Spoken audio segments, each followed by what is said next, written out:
Hello, everyone, and welcome to another episode of I Can't Remember Shit, a memory podcast. I'm your host, Evan Barton, and today, me and a lovely guest are attempting a thoughtful descent, a peaceful reminisce, and an honest recollection of our own memories. Every episode, my guest and I discuss one aspect of memory in particular that they don't know about until I tell them right here, right now on this episode. Some of our favorite memories and our least favorite memories can evade us in the moment and might make us say, I can't remember shit.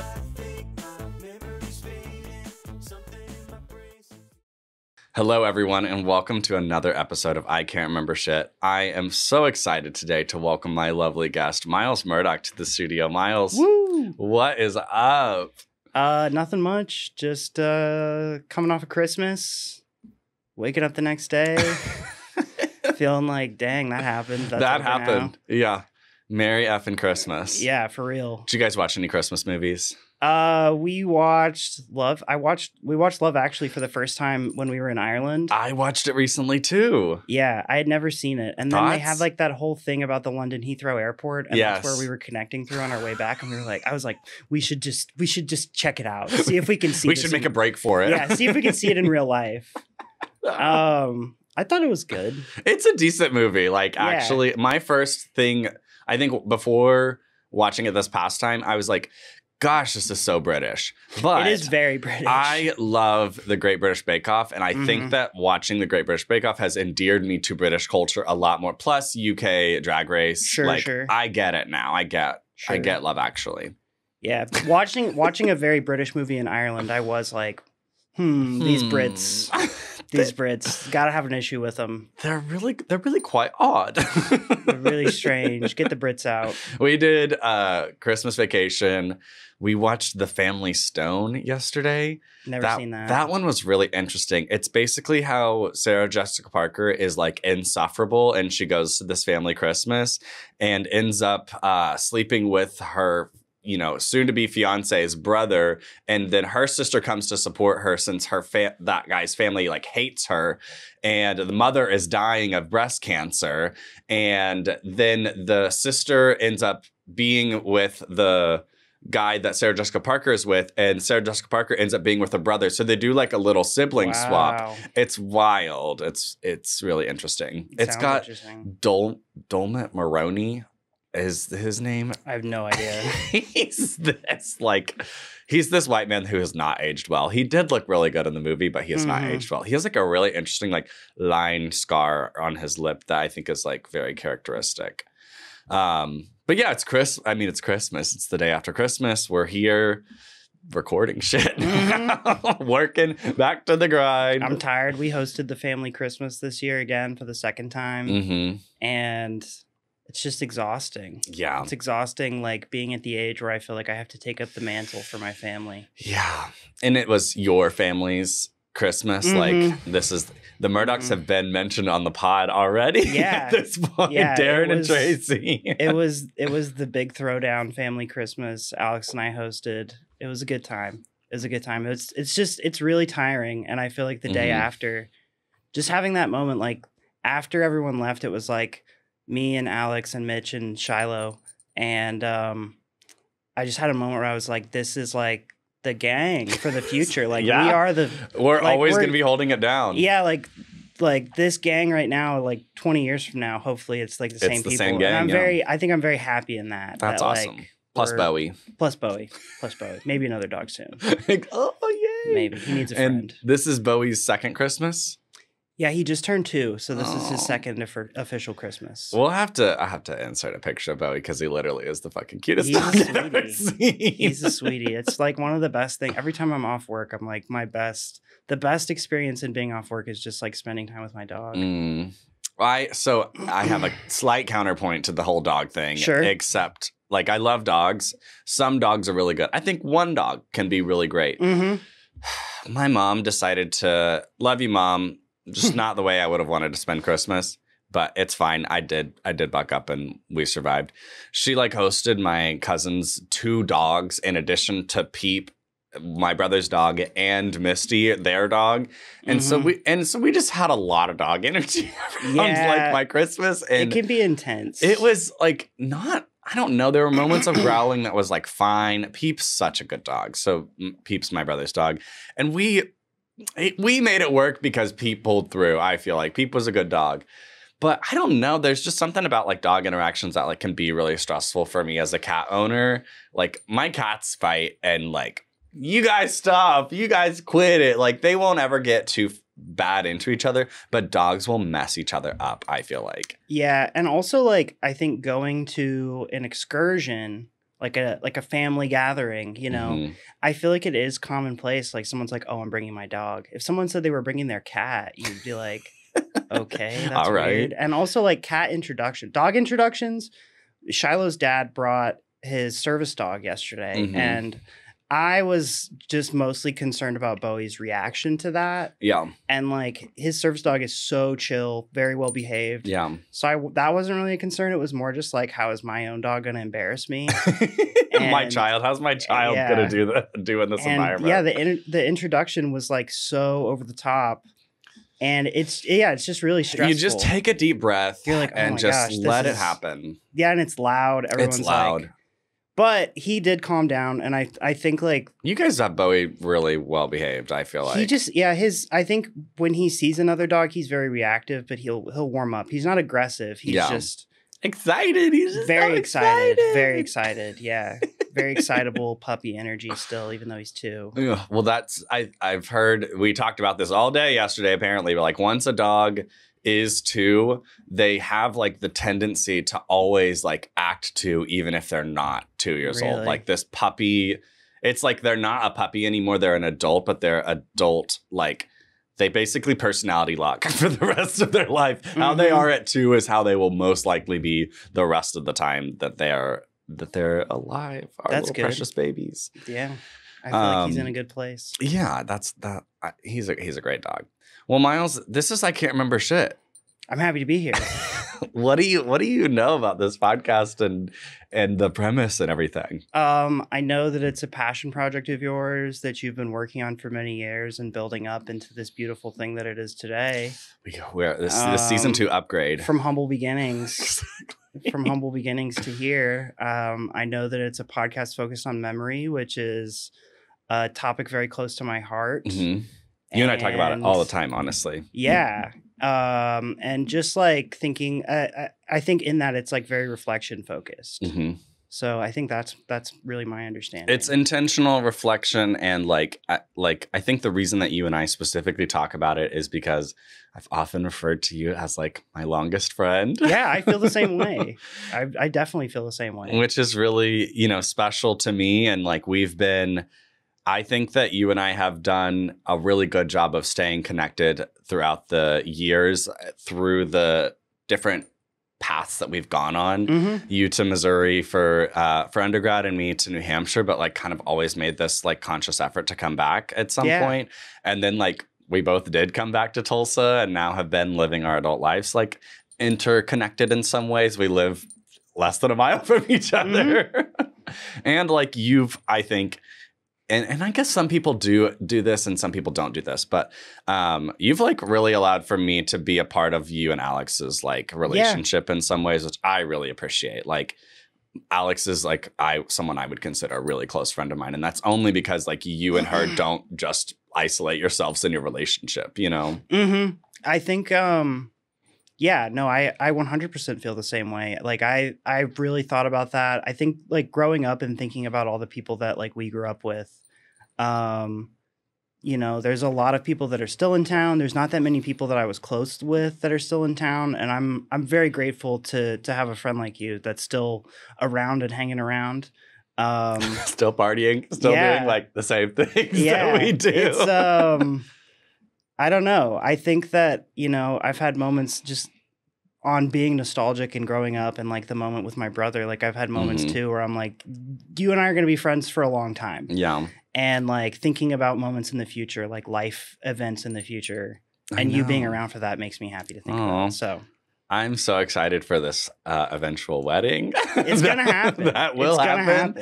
That's going to be dope. We're working through plans. We're working through locations and dates and making sure everything works with family things. Both Crossing of us are T's. like, considering doing the quick route of like, let's just elope and do a party, but also I think like the importance of a wedding to other family members is really big too. So it's one of those things where like I think that when I get to that manifesting the win, when I get to that when I get to that place, I will have that exact same temptation of just like doing the like ceremony part, like just to get it out of the way. But the party does matter. Like the party matters, but also the ceremony matters. But like, I just feel like the whole wedding experience can sometimes be very predatory when it comes to like the amount of money that people ask at these events. Like that market is so, you can spend, you know, thousands of dollars on X, Y, and Z, like every single element of it. And that part is where I don't really want to shell out that for that. For our love that I know that we have, you know? Yeah, we've talked about like ideas and things like that. And I think both of us settled on just a moment where like everyone that we care about can be there and have a good time. And like that's the experience that we're trying to create. And that can look a lot of different ways. Yeah, is both something that's like focused on us and a celebration of like us getting married, but also like I just want people to be there and like to have a good time when they're there. On both sides of the family too. Like that is the moment I think that is made that makes the moment special is the fact that many people can make it and be there. So we're really excited for that. No destination weddings. No predatory destination weddings. That's predatory to your attendees by asking them to do that. Maybe a little. Well, we're going to get, I want to kind of dive into some of the segments that we have ready to go. Sure. Our first one is really a reminiscent dive down memory lane, if you will. We're going to dust off our filing cabinets, start up our hippocampuses, there we go, and start our reminiscing into our first memories of each other. Okay. And so I would love for you to go first as my lovely guest, and we'll see what you can come up with. I think, my first memory of you was actually probably like through social media. Okay. I think like you being on, well, also it's like you being on the swim team with me at the same time and like seeing you around. Yeah. But also just like, I think like coming into high school and seeing all of these people that went to Edison that you were like connected with and me just trying to like figure people out. I remember like some picture of you like drinking hot chocolate on Facebook or something. Like freshman year, pre-swim team, I was like, oh, this is Evan. This is the hot chocolate drinking gay kid. Yeah. And I was like, cool. And I feel like from there, we just continued to kind of get to know each other through swim. Like I have always been a very shy person. So I think that there were like, I honestly, like, it's hard to say outside of that. Like I remember once someone gets to know you, you're very not shy. Yeah. Oh yeah. No. And I recognize that about myself too. But I really feel like I have like these like vague memories of like things like that, like before I really knew you as a person. And then it just kind of feels like there was no period of like, oh, who is this person that I don't really know that I'm like getting to know? It just feels like we were like fast friends pretty quick after that. I agree. I think there was for me, my like genuine first memory of you is like high school swim team. I think like trying out was like I don't know if we tried out the exact same day or not, but I did like try out for the swim team, which was basically. Did you try it in the summer, like before? Yeah, the summer before. Because you were at practice in the summer. Yeah, at least like once or twice or something like that. And then I had like this weird connection to Trevor Grant through his mom being my middle school science teacher, which was crazy. And yeah, I mean that was like. I was coming into this space where I felt like at Booker T, like everybody already knew each other because of like the Carver train. But that became not true like as I navigated freshman year because there was this like pocket of like transfer kids in some ways that did blend with some of the Carver kids. But I think also one of my earliest memories of you was that because we were on the swim team, your mom was doing a carpool that included me, you, and Carlos, maybe someone else. Did you carpool with anybody else? Jaden Wiley. Jaden. Yeah. And Jaden was like the first Can we name kid. drop like this? Oh, absolutely. Okay, absolutely. just making sure. He was also like the first one of us to drive too. So I think he ended up driving us at some point carpool wise because we would get out of swim so freaking late. Yes. And your mom did drive me home one time. And my first introduction to your mom was amazing because she's so freaking funny. And her talk in the conversation to a bunch of 14-year-old boys was really iconic. She's always been a mom. She has. We were talking the other day just in like preparations for Christmas, and she was like, I could never have been a girl mom. She's like, I couldn't have done that. Like boy mom only. Oh, that frou-frou stuff. Yeah, no. I feel like she's just very she's just a very blunt person. And yeah, I feel like in conversations like that, she probably was just like not holding back. Yeah. And your mom and my mom, I think, have stayed friends probably over time in the same way that we have, probably because of that reason. Because of both being boy moms. You know, your mom's boys are different than my mom's boys, but similar in many ways. But similar in many ways, yeah. I think a lot of experiences that they were able to relate on. And just like having similar interests, having similar dispositions as people. Educators. Both educators. Yeah. Passionate. Yep. Yeah. And so in high school, like truly my memories of Myles, like at the very beginning were that I did pick up that you were a little on the shy side. But you and I'm trying to remember who like immediately you like gravitated to freshman year, maybe David, like, and Doug. I think you became friends with those guys very quickly.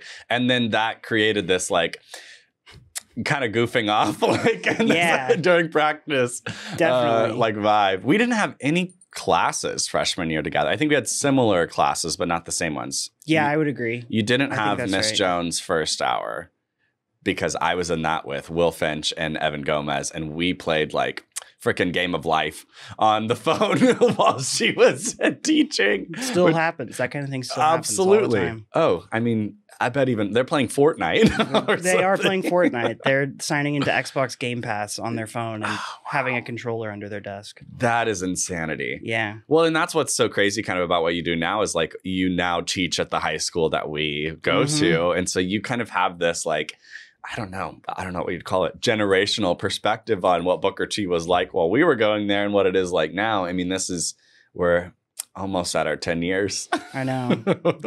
Yeah. Deep sigh. That's been on my mind a lot too.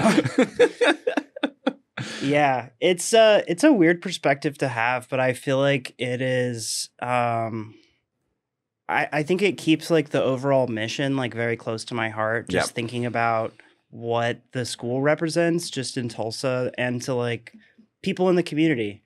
Booker T is an icon and stands for so much, stands as a beacon in Tulsa. I was going to say, I have to like pull up the high school hymn because I think about that all the time, the school hymn. As do I. Mostly because of like, I think that there were so many scenarios. And when I say I had school spirit, I think that singing the school hymn is something that made me have like the most school spirit over time. And it was because the lyrics like actually meant something to me and I believed in it. And I was proud to go to Booker T. And it like says that in the school hymn. You can't Google the freaking Booker T. There is a video on YouTube. I do know all the lyrics, but it's because I remember them, but also... Yeah. It's at every assembly. We sang it at the end. Like what I remember the most about singing the school hymn was doing it when we come home from away swim meets, which was awesome. No, I think about that a lot too. I think like the tradition of that is really big. And I think the tradition of, I think like everything you're saying about the lyrics meaning something, that it like still hits me so hard at every assembly when it goes into that, because I think like the tradition of things that happen at those assemblies is really important. Thinking back on like my experience with those, the intentional recognition that happens at those assemblies, and the amount of kids that were able to gather, like half the time, like obviously a lot of kids are skipping assemblies. Yeah, they don't want to be there. But like we can fill the room still. Yeah. I mean, even towards the end of the year. And I think that's just really something special.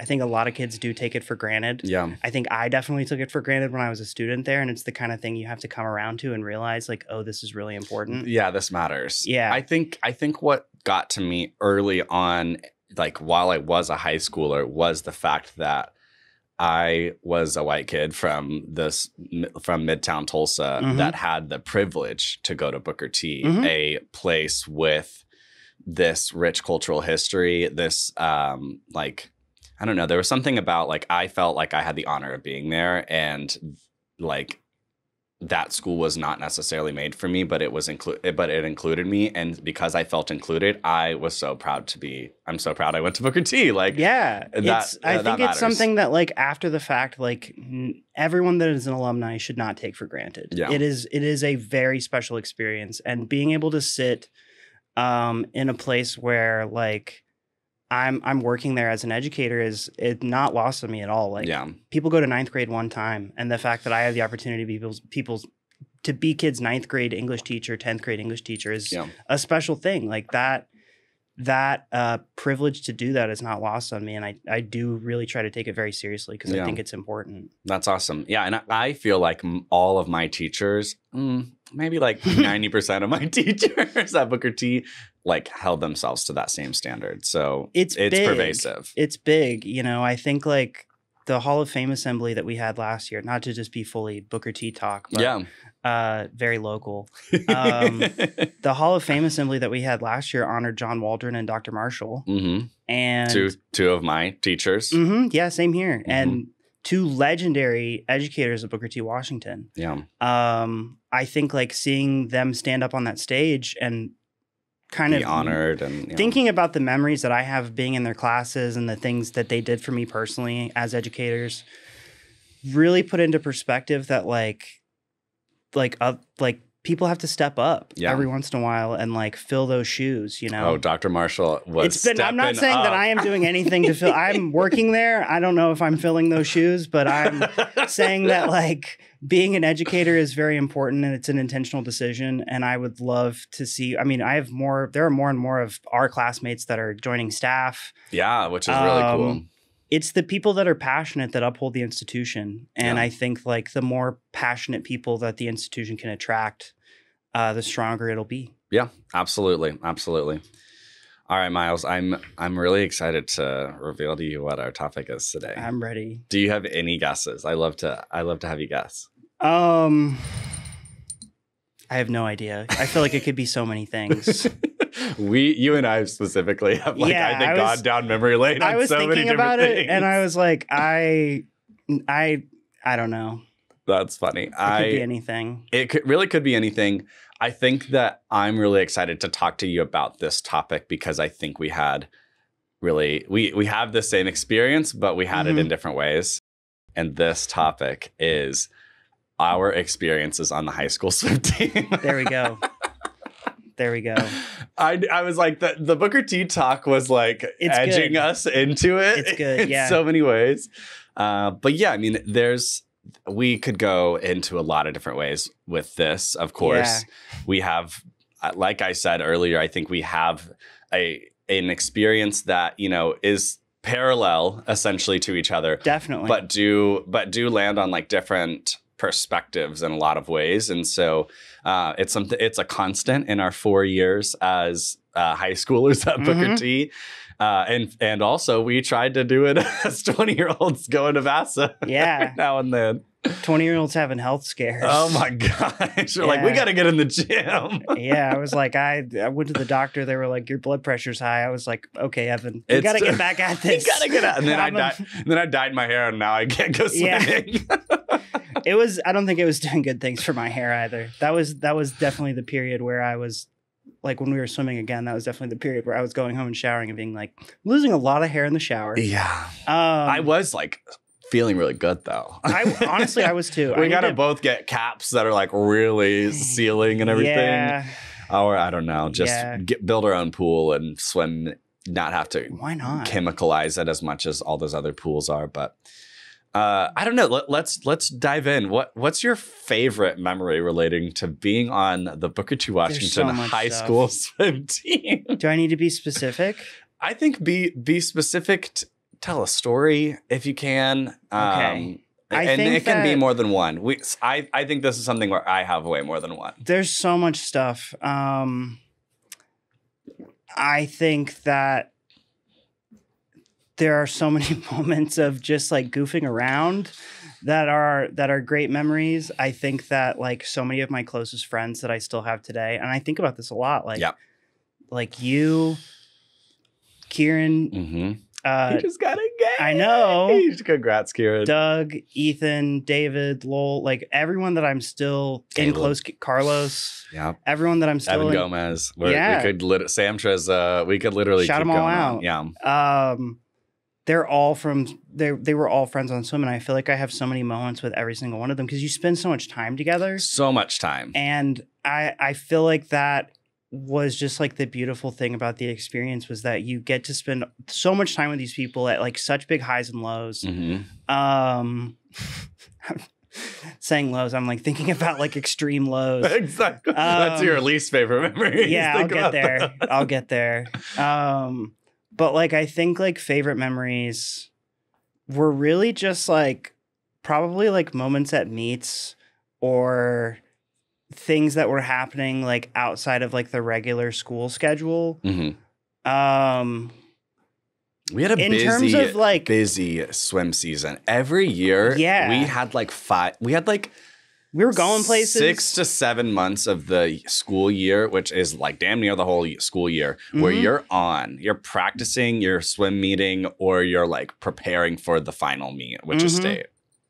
I think that probably like in terms of like commitment to swimming, if I had to think of like a serious memory where I'm like, this is real and this was like a real experience that wasn't me just goofing around. Yeah, I would say that junior year when David Adams was a senior, he really pushed me to like work harder because I mostly like during my time on the team was goofing around and was like doing it to be in shape, but was never really like taking it super seriously to the point where I was like committed to much. Yeah. At all. There were aspirations that we all could have like in the parameters of the team. And I think like for me, like peer pressure is always something that's very effective on me. And David being a senior and like working hard and being a fast swimmer, like he really pushed me to take it seriously. And that pressure was ultimately what helped me make state junior year, which was like a very special moment for me. And like being able to be there. In your individual race. In my individual, in the 400. And I think that like being able to do that, being able to be there, having a moment where like it was in Moore and like my grandparents came. And it just was like a very special thing where I was like, I worked really hard for this and it paid off. And I think it definitely was like a life lesson moment. That's my like sentimental, I worked hard and I achieved what I wanted to favorite memory. But there are definitely others that are just goofy. So silly. I think showering together at the end of practices were so silly. Everybody's so delirious. Everyone was like so exhausted. And we also like, by the way, always showered with our swimsuits on. That was the nice Not thing. a norm though. Not a norm among not teams. a norm among swim teams. I was going to say most norm swim for teams. Us, but like when we would go to away meets and other teams would be showering, everybody's naked in there. And then the Booker T team is just all still in their suits. It's because we're really uncomfortable about it. Just was there are too many gay people on the team. They don't want to make them uncomfortable. It definitely like those were interesting experiences. Also like I think like one of the most distinct memories to me that's definitely like just pure fucking around was like after the Edison team lost their pool, had to come to our pool and was swimming with us. And, you know, there was a day that we were all in the locker room. And I think someone had the idea to get a handful of soap, like hand soap, like the foamy hand soap, and slap someone with it. And then, you know, you get a room full of boys and you just make a game out of hitting each other. And then we're all just like slapping each other with handfuls of soap and like sliding around the locker room, slapping each other with giant handfuls of soap.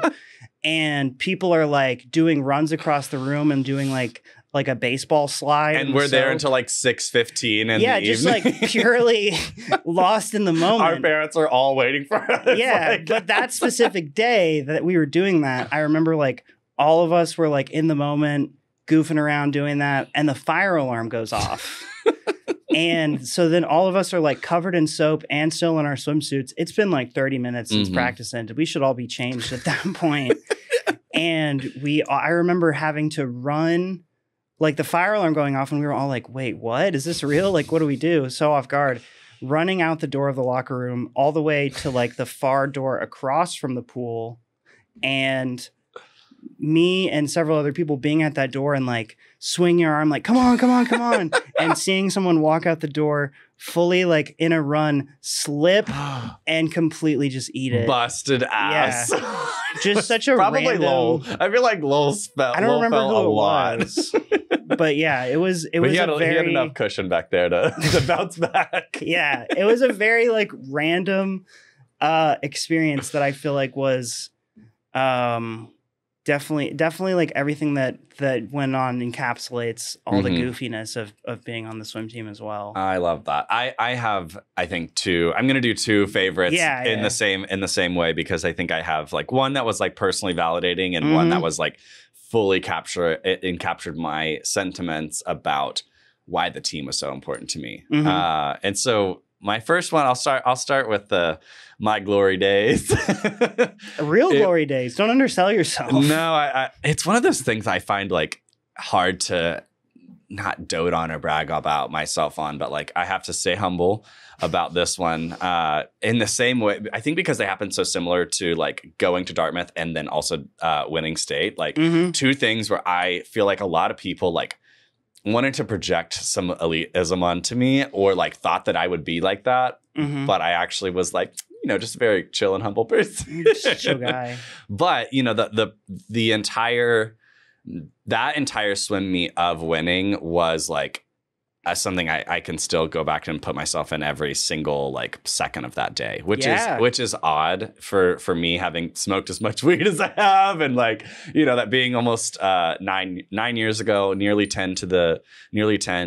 But that day was so wild because it literally had so many ups and downs. So the way that like most of the swim meets were structured in high school, this was state. So winning state is like it's a big deal. I mean, I have a gold medal in 5A for winning the 100 fly. And so the way that that day happened was you always start off with the medley relay, which is like where the whole team, your boys team and your girls team swims, like all the strokes, whatever. I wasn't in that relay, which is, you know, a choice, but I was also a really good freestyle swimmer. So that's probably why. And then the first like event right after that, I'm trying to remember the full order, but I couldn't tell you. It's the 200, I think. Early in it's like the third and fourth event is the 200. Yeah. Then right after that is the IM. Yeah. So the individual medley, which is really, that's the one where you as a one swimmer like swim all 4 strokes, a 50 of each, all 4 strokes. And I was also in that race, and I was the number 1 seed, and I lost by 6/100ths of a second. So I got second, and that like crushed me. I cried after that one because I was so upset, and like there's nothing I could have done. Like, you know, maybe had these nails on. that is like the difference between winning and losing, like at that level. And swimming against a guy that I'd like probably not swam against all year, like not necessarily knowing how he'd do that race, like all that stuff is going on, the sports psychology of it all. But then getting to the 100 fly, which was another race that I was seated, I think I was seated like not even, I wasn't seated first in that one.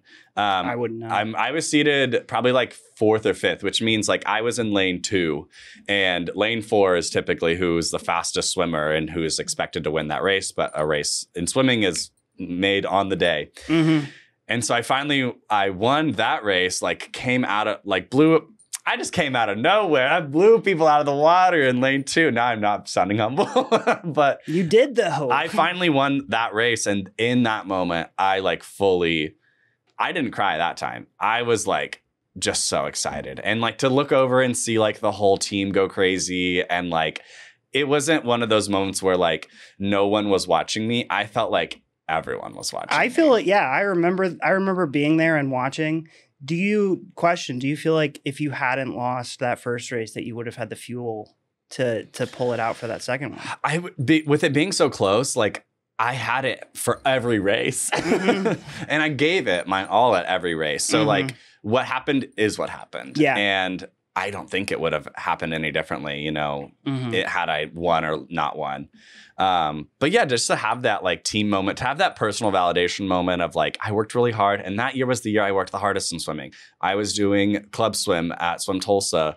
I was like, I mean, my opinions on like practices and stuff was that I was always working hard at swimming. You were always like leaving it all out there. And it was fun to like know that there were like guys goofing off and stuff, and like we could like have a good time like while we were also like working really hard. But like I really worked hard at practice because I enjoyed swimming a lot more than I enjoyed baseball at that point. So I kind of had this like, I'm finally doing something that I like to do and I enjoy it.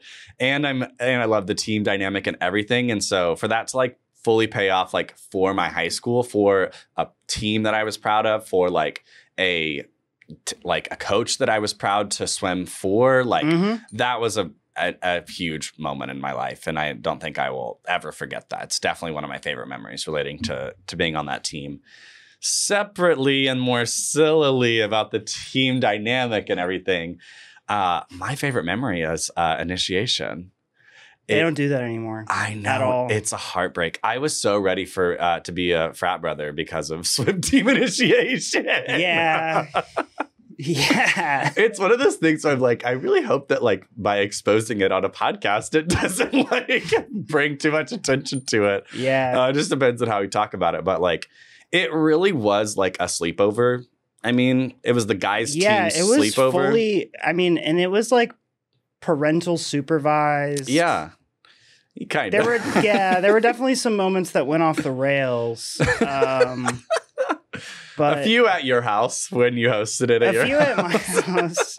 A few at what was their Woody's name? house. Yeah, Woody's house. It's like we had it at Woody's house my first year, and I think that was my like most impactful time because I was being initiated. Yeah, I think being the standard gets set for you of like what to expect and what it is, and how you can participate every year because like the seniors typically like set the vibe for that. For initiation, or like the juniors and seniors, so the upperclassmen. Sophomores are like observers, except we really let Kieran have a good time at our senior year one. Yeah, that was fun. But I mean, I will spill on like what that experience was like freshman year because it was really wild.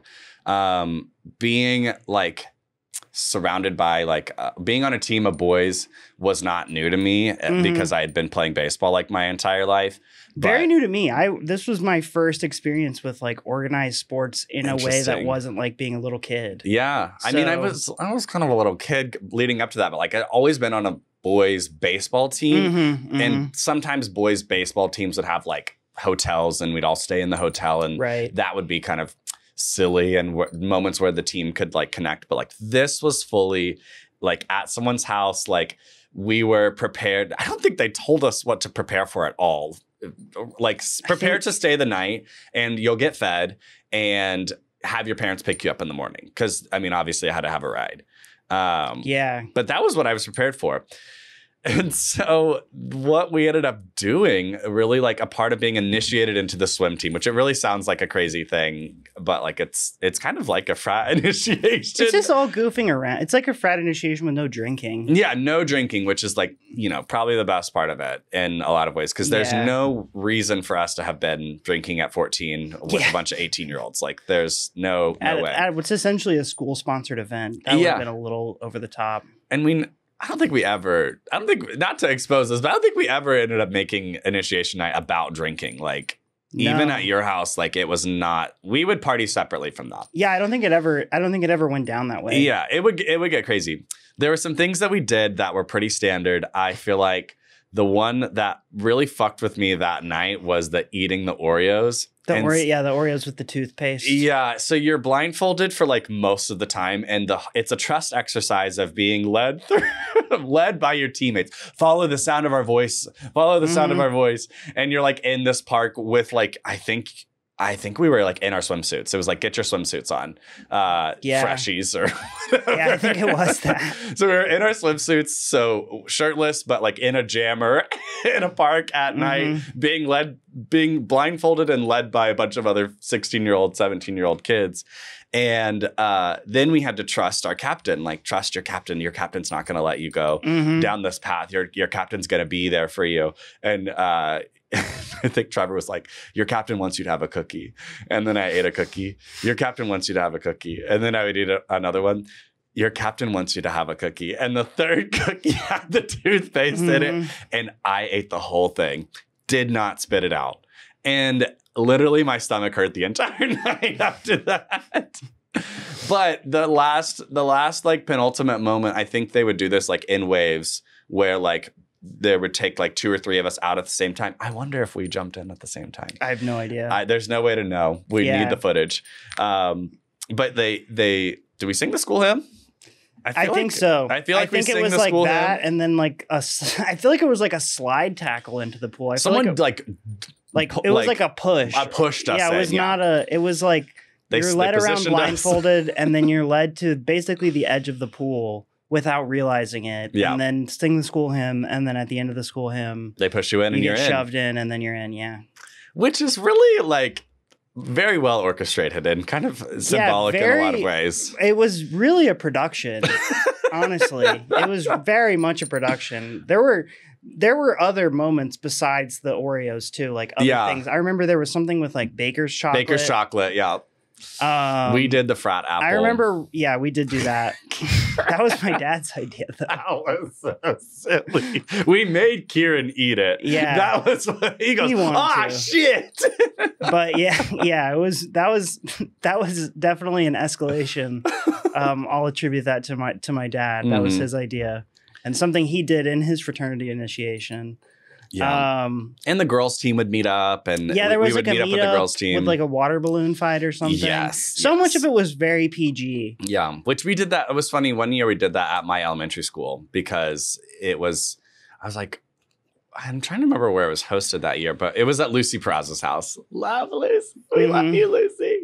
Miss her. Haven't seen her in a while. But yeah, it was. Those are that initiation. I think like just to put a button on it. Made me feel like I was a part of something, and I feel like I got so much closer to like my teammates that day that would become my friends. And I think we like played Smash Bros that night too, and I won because I was actually like pretty good at Smash Bros. Yeah, there was a lot of gaming moments happening. Yeah. After everything was said and done, I remember that it was very much just like a bunch of dudes in somebody's house having a sleepover at that point. Pallets, blankets everywhere. Very how many kids can you fit in a room? Yeah. Yeah, a lot of Smash Bros. People brought their Wii. You know. Super fun times. 2012. And I miss it. I miss it a lot. I think that the thing that I take with me from experiences like that is that I will probably like never have that experience again. Yeah. There's nothing like an organized sport as a kid that can capture like that purity, that like understanding, that lack of understanding of yourself, but coming into it. And I don't know, it really is, it's such a special thing to have that, to have a memory of that and to still have relationships connected to that. That's what I really love about the high school swim team experience with that specifically. Fully agree. Yeah, I definitely 100% agree. Like I was saying earlier, just still having all my closest friends be like tied to the swim team in some way. I think like a swim team too is a really special thing because it doesn't pull together like a group of kids that are traditionally like athletes. Yeah. Like it does kind of pull together like a lot of different kinds of personalities. Yeah, ragtag kids. Very much so. Brainiacs, people that don't like school, people that love people that school. Don't like swimming. People that don't like swimming. Yeah, that are just like there because it's a sport. Yeah. You And know? they get a PE credit or something like that. Something, yeah. And it was, I think it was always like, there was never any kind of air of elitism. Like, these are the good swimmers and these are the bad swimmers. It was just like, we were all there. The good swimmers, I think, pulled people up because it was a team that cared about each other. Absolutely. It was very much like a very strong community of like, these are your people. Yeah. And I think that is like one of the most special things. That's another thing that I really, really loved about swim team is the fact that we were like pushed by the girls team. Sometimes the girls team would kick our asses or would win the meet and we would lose. Like there was this like gender competition going on between the two teams because they were competing separately, but we all practiced together. And like, I don't know, like we had some badass girls on that team. Like many of Myles' girlfriend came from the Booker T girls swim team. Yeah. Okay, I'm slightly excited to go down the dumps into Let's go into our least favorite memories related to this topic. I have a couple that really come to mind. Yeah. I feel like least favorite memories for me aren't like don't even have anything to do with swimming. It's just like experiencing growing up while also being there. Yeah, while also being on the swim team. And like not being able to go anywhere or get away. I'm just like at a meet and having this thing happen to me. Yeah. One of the biggest things that comes to mind for me is being at like I think it was like Stillwater or something. At their YMCA. And getting dumped and then having a full breakdown because I'd gotten dumped. And like pretty much the whole team was there and they were like, man, Myles is really going through it. And I was just there like really having a rough time. Just kind of out in the open. Yeah. I think for me that like qualifies up there as like worst, mostly because it's just like the embarrassment to look back on. Yeah. Of like, man, I really just could not pull it together that day. Was the person who dumped you on the team? No. Okay. No. I was like, that would be worse, but still being surrounded by people and having to process that is a lot. Yeah, it was, that was junior year. And it definitely, I think like the worst part of that was just kind of being stuck there. Like I just wanted to go home. I was like, this sucks. I don't want to be experiencing this in front of other people. Yeah. But I'm like stuck here and I still have to swim my races. And like I have to still get in the water later and try. I'm like an hour and 15 minutes from my house. Yeah, I probably swam my worst time that day. Like I just fully did not care. I was like, this is not, I want to go home. Yeah. So I think like moments like that, I can't really think of very many other things that were like that catastrophic. There was I think at regionals that same year, having a stomach bug, but also it being like, and that was the year that I swam at regionals and then made it state. Yeah. But like having a really bad stomach bug where I had like thrown up at school the day before, like I had like been in English class and had to run to the bathroom. And then I was like, regionals also was something that started while we were there. Like, it was like sophomore I think that was or junior officially year. Started our junior year. Yeah, so it was like one of the first ones. And that process changed, was changed not the very game. well worked. Yeah, and then recognizing like this is a year where I have potential to make it. I can either like give up now. And just and this is the one chance I have to make it now. Yeah, that's it was what like you really can't. changed. Yeah, previously before regionals, like you had to like swim a state qualifying time at an official meet. At an official meet, and like with it being regionals, it was like it's either this or nothing. Yeah. So I just had to really buckle down and swim my best, even though I was feeling your worst, so sick, like really bad. Yeah. And but again, that's another moment of me just kind of be like being stuck in a place. Like it's like. You had to get in there and swim no matter how you were feeling that day. It's like taking a test. Yeah, absolutely. So, mine is very, very similar to yours. I developed like my anxiety in baseball, probably like in middle school. And so anxiety for me was essentially the yips, like which I feel like I was given that terminology by watching Ted Lasso. So thank you, Ted Lasso. But the yips are essentially where like an athlete like gets this like mental block that like essentially makes them feel like they can't do the most basic action in that sport. And so in baseball, it was throwing. Like, you throw the baseball all the time. Like, I was an outfielder. You always played catch. And so whenever I would have my panic attacks and I would get really nervous, like, I would throw the ball into the ground. Like, it was so horrible.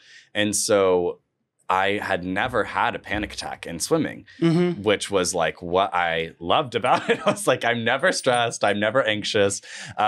You know, I'm only stressed and anxious when I go to baseball, and I didn't like doing baseball as much.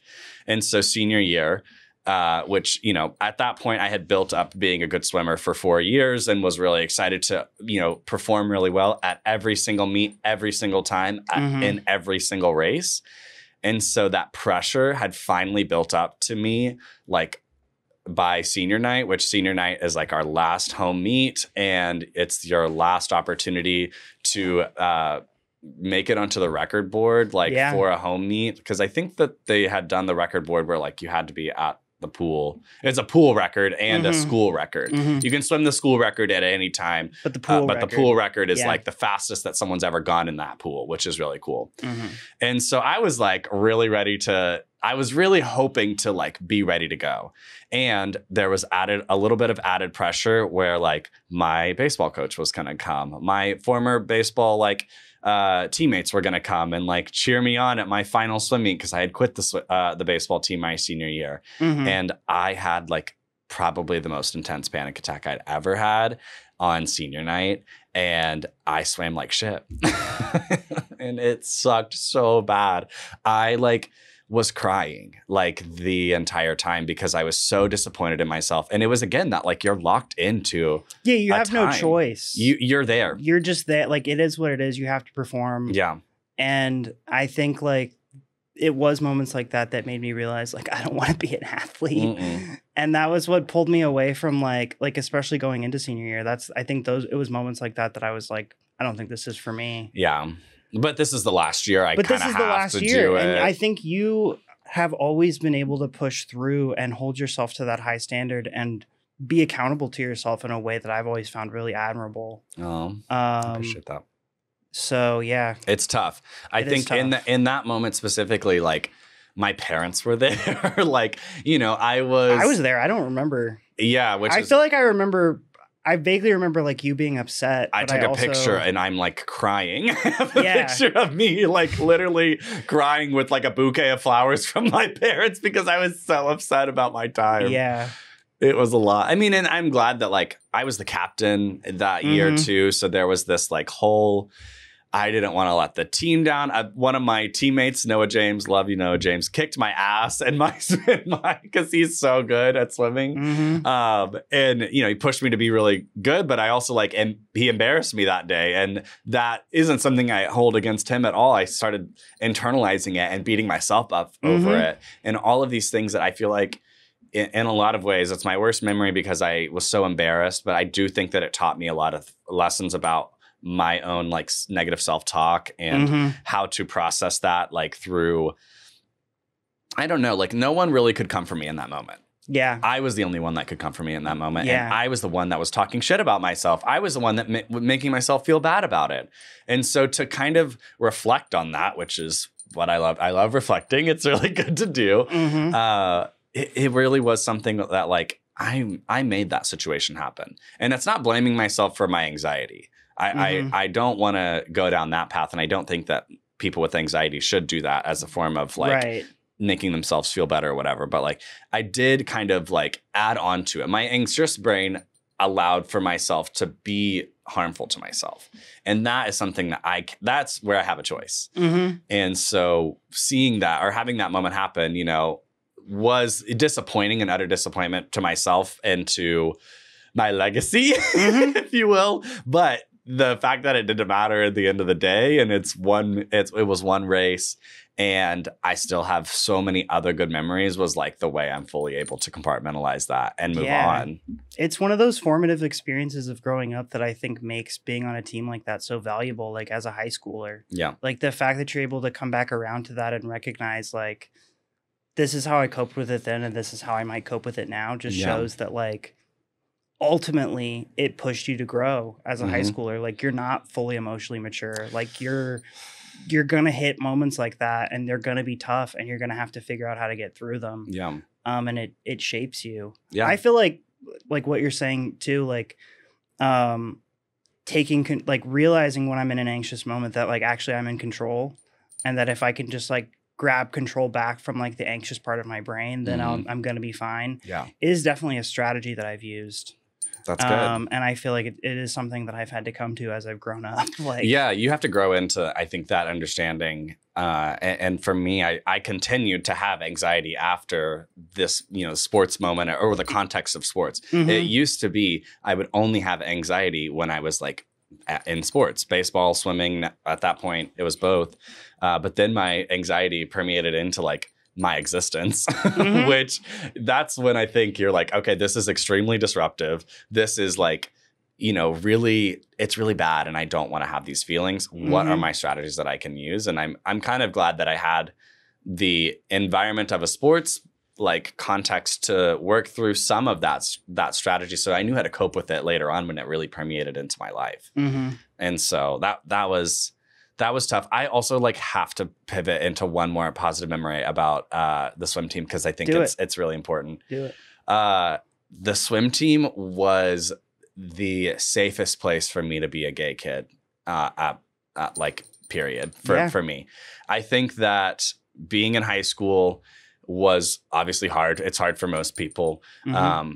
But there was something about the masculinity of the boys team that I could still tap into and be a part of while understanding my sense of self as a gay kid. That was really important to me. And like on the other end of that, all of you guys like affirmed me and like didn't weren't weirded out by me, and were like my actual friends regardless of my sexuality. I came out to Carlos like on the bus home from a swim meet freshman year. And then that like snowballed into kind of telling everybody on the team. And then I got fucking made fun of by Lowell and Caleb, made fun of endearingly the entire rest of my high school for being gay, which was, they're like, yeah, you're gay ass. Like you probably thought our asses or whatever. Like they would just always do that. But also in the same way, having this like feminine energy from the girls team and like being able to kiki with my girls was important to me. Like it was such a safe space for my sexuality and understanding who I was. And so I like really, I mean, that's such a good memory of how I understood who I was. Yeah, I think it's a very special place. And I think that still definitely holds true today. Like I think that the culture of the team at the time is very different than the culture of the team now. But I think that I would hope that like people are still able to have that experience. There's way more gay kids out there nowadays. Yeah. All right, Myles, we are at our last segment. Okay. This is a space for us to kind of zoom out of the topic. I know we really zoomed in on, formative 4 years of our lives that we shared together. And I appreciate your thoughtful commentary and discussion about everything that we talked about. Absolutely. But let's kind of dive into a little bit of our recollection into memories of things that aren't the high school swim team. What's something that you wish you remembered more of now that you are the age that you are and now that you're at this place in your life? Like, what do you find yourself either struggling to remember nowadays or wanting to remember more vividly? I feel like I always, like my family always told me that I have a very good memory for things. You do. You have a great memory. We talk about this a lot. And I feel like if there were anything, I think that looking back on things can be very deceiving. And you look back on things with the perspective that you have now. But also like the rose-colored glasses of it. Like, wow, those were the good times. Yeah. I feel like I wish that I could remember like being a little kid better. I think that there's like many things that I think about where I'm like, was that a real memory? Is that like a story someone's told me? I know this is like Am I remembering what someone told me about me? That people experience. But I feel like, and then, again, I think like people a lot of people don't have memories of themselves as like small children. But I would say that like a big part of that for me is like I moved schools multiple times as a little kid, where I like was at a preschool and then I went to one public school and then I moved into TPS. And then from there, it's just like, I feel like all of my memories up until that point are very like segmented. Yeah. Where I can think about like parts of my life and like details like the house that we lived in or like my friends at the time. Mm-hmm. But it's like all shades of gray, like nothing's in full color. Yeah, the compartmentalization of all those memories. And, yeah. So it's just like things like that. And then I think also just like things that I'll never get to experience again. You know, like the house that I grew up in, I'm never going to go back in there. I drive by it all the time on my way to your house. I also drive. Yeah, it's in the same neighborhood that we both live in now, but it's owned by different people. So it's like sometimes I really wish that I could like go back in there, and all I have to rely on is just like the memory that I have. Whenever we fully moved out of that house and like I went to college, I remember just being distraught and going back through and taking these like shitty phone photos of every room, and everything was already moved out. Yeah. So it had no character necessarily. It was not the house, but like it is. So it's like, I think it's like things like that. Like I really find myself like wading into like nostalgia for the way things used to be all the time. Sometimes I look at Google Maps and like go back in the years to like look at parts of Tulsa. Oh, that's cool. In like 2011. You can do that. You can change you can go on Google Maps. You can go back and you can look at photos from like 2011. Not for every single place, but in Tulsa, usually they have photos like every 2 or 3 years, all the way back to like 2008.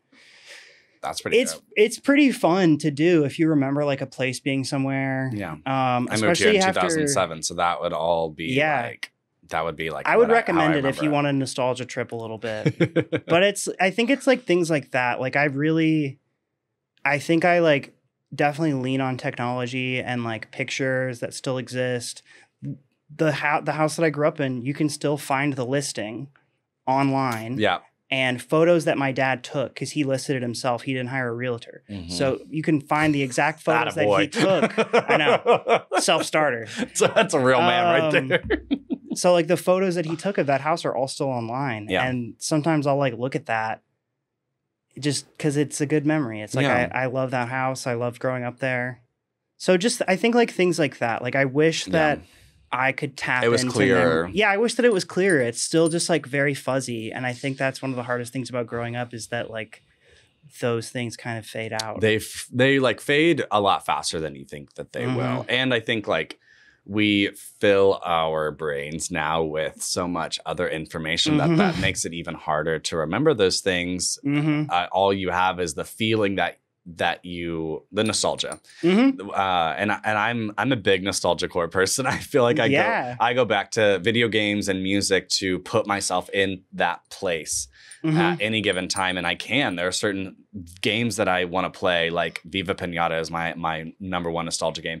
It will take me back to age 12 through like 16 where I'm playing like a chill garden simulator game that is super fun and like such a cozy game, but like such a only I had that experience of that game, and very individualized. Yeah, and it really like it's.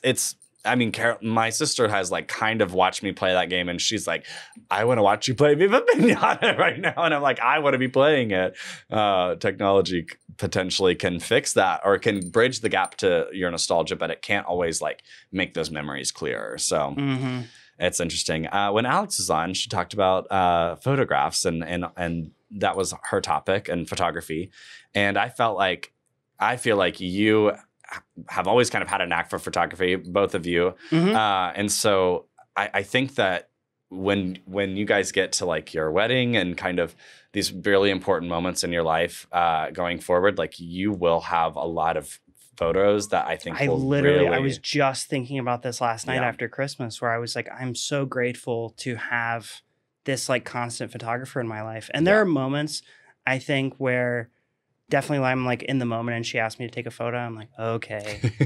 But I never like every time we look back on those photos, like I'm always so grateful. I know we didn't take a single picture at Christmas this past 2 days. And I'm like, why does no one think to do that? Like, it's just, it's like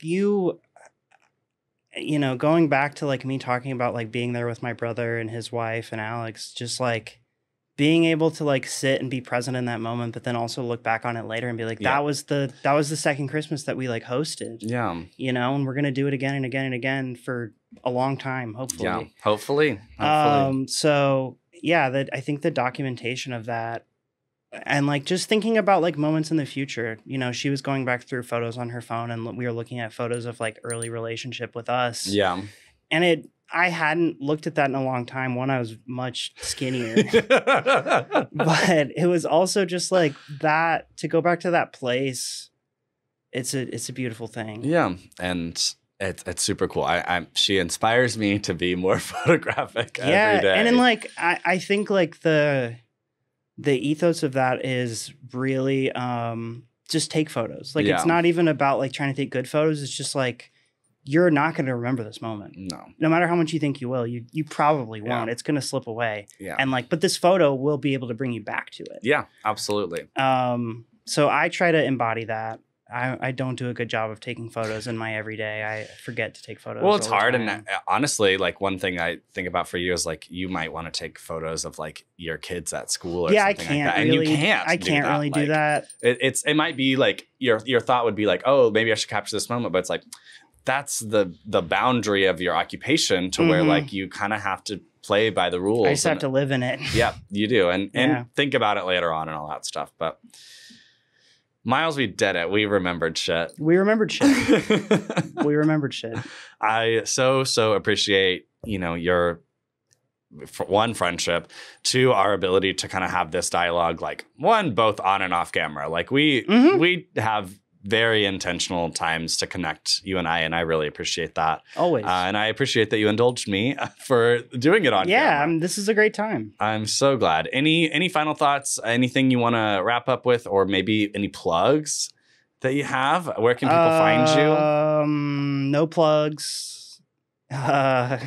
I'm like, buy your 3D printed things. Maybe. I don't really sell those anymore. I was selling them for a little bit, and then I felt like I was just making plastic junk that was going to get thrown away. But fair. I'll 3D print things for my friends all the time. There you go. Anything you want, I'll print it for you. No plugs. No plugs. Don't find me on social media. I will not approve your follow request. I'm a very private person these days, but I'm happy to be on a podcast with one of my good buddies. Take more photos, remember more things, read more books, make yourself smarter, spend more time doing things that aren't social media, and make yourself a better person. Period. I love it. Thank you so much, Myles. And thank you so much for listening to this episode of I Can't Remember Shit.